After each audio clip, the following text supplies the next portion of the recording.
Les universités africaines face à la promotion des diplômes pour le chômage.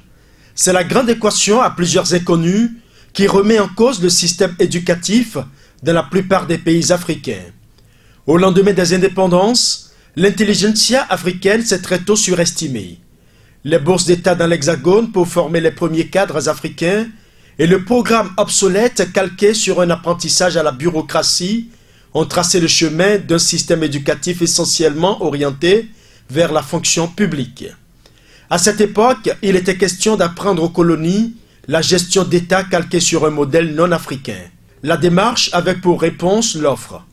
Mais très tôt, les nouveaux diplômés n'arrivaient plus à s'insérer dans la vie professionnelle. Aujourd'hui, alors que dans les autres universités du monde et même dans les lycées et collèges, les apprenants sont orientés vers la recherche, les expériences, la création et le développement de l'auto-emploi, les jeunes étudiants africains continuent de se faire décerner des diplômes pour faire valoir leurs compétences au chômage. Pourquoi nos enfants sont obligés de souffrir en Afrique, de pourrir dans les rues de nos quartiers, alors qu'ils sont premiers de leur classe? Le système éducatif qui a été mis en place, c'est pour servir le colon, c'est pour servir les églises. Il n'y a que ça. Maintenant, on n'a pas changé le modèle. Il faut dire que l'éducation a une mission. A une mission de créer la richesse. L'éducation n'a pas mis de faire un service bellan. Nous avons fait un service bellan. Il faut repenser, il faut faire un programme général d'éducation. Le programme d'enseignement doit changer. Le programme, ce qu'on nous enseigne, regardez combien de chômeurs sortent. Nos universités, nos écoles sont des usines à former que des chômeurs et des perroquets. Des gens qui savent réciter les choses, surtout dans la partie francophone. L'une des grandes récriminations contre la formation dans les universités africaines est son déphasage non seulement avec les réalités socio-culturelles, mais aussi avec les besoins de l'emploi. Dans les facultés des universités publiques, les amphithéâtres sont pleins à craquer et pourtant chaque année, de nouveaux bacheliers sont déversés dans ces mêmes facultés. Dans les pays où le SMIC est à moins de 50 000 francs CFA, la scolarité dans les universités privées est au-delà de 400 000 francs CFA et les parents tentent désespérément de trouver une place à leur progéniture malgré l'effectif déjà pléthorique.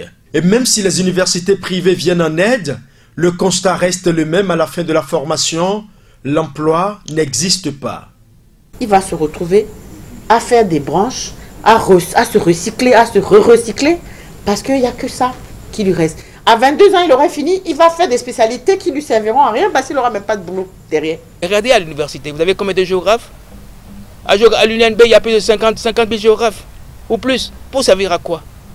Il y a plus de chômeurs, on forme de plus de chômeurs, pour servir à quoi? Mais reflétons, donnons l'éducation, donnons-nous un centre. L'éducation doit être efficace, avec un plan d'ensemble, prise en charge par la main, partout. Et l'éducation, ce n'est pas uniquement l'école qui est là, c'est l'école des parents, l'école de la rue, toutes les écoles, et tous les médias doivent prendre ça en charge. Faites un beau, allez au marché d'Antokpa. La dame d'Antokpa ne fait pas faillite. Les mathématiques, elle le connaît bien, elle n'a pas besoin.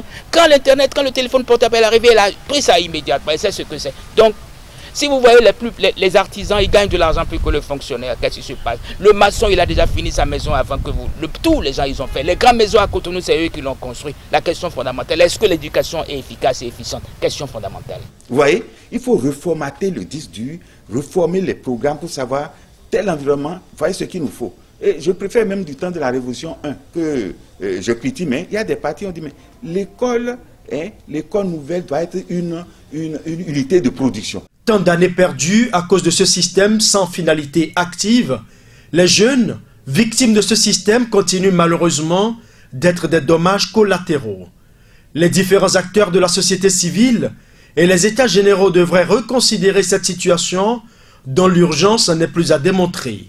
Cette problématique est d'ailleurs inscrite au cœur de la deuxième édition du webinaire L'Afrique au sommet qui se penchera sur l'avenir de l'enfant africain et dont le troisième panel sera animé par un éminent professeur de l'Université de Lomé. Tout sur les travers du système éducatif africain et les approches de solutions. Rendez-vous sur Zoom les 28 et 29 août 2020. Il est plus qu'évident que l'école doit désormais servir à former des piliers pour amorcer le développement de l'Afrique.